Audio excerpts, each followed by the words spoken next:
Pastor Marvin. Thank you, Lord. Tinulungan po ako ng kapatiran ng Light Church Women. Thank you, Lord, si Sister ganitong hinitian po ako ngayong araw na ito.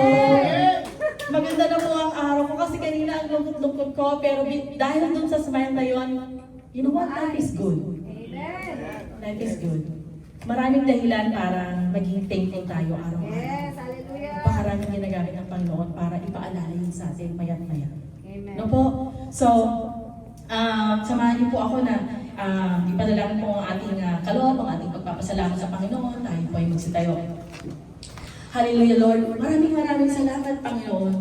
This is such a wonderful day, Panginoon, to be in your blessed house, Panginoon, to worship you, to glorify your name, Panginoon. At syempre po, magpasalamat sa inyo, Panginoon. Simpleng salamat galing sa amin, Panginoon. We know it's not enough, but here we are today, Panginoon, worshiping your name, to show you kung gaano po kami ka-thankful sa lahat po ng blessings, Panginoon, kahit na minsan hindi po kami deserving. Pero hindi po kayo sumusuko sa amin, Panginoon.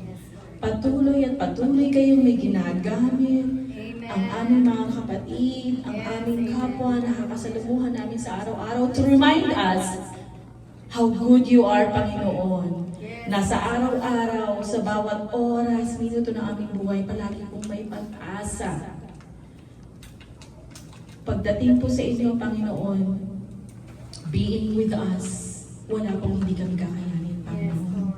Salamat, Panginoon, at palagi po ninyong pinapaalala ito sa amin. At bilang patuloy din po kami na maging daluyan ng inyong blessings para sa aming kapwa. At marami po kami na magpapasalamat sa inyo. Glorify your name and to praise your name, Panginoon.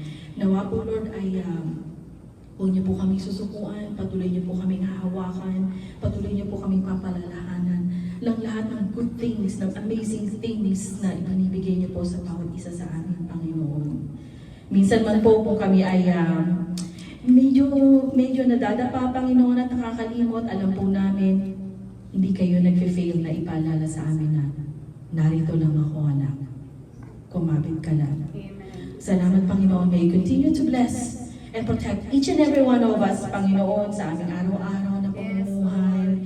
Walang hanggang blessings, Panginoon, kalakasan, Panginoon, good health upang magpatuloy and spread your words, Panginoon. May you bless our employers, Panginoon. At na magkaroon po kami ng stability, Panginoon, upang maging daluyan ng inyong blessings. Bless this church, Panginoon. Yes, Lord. Alam niyo po, Panginoon, ang pangangailangan ng bawat isa ng church na ito,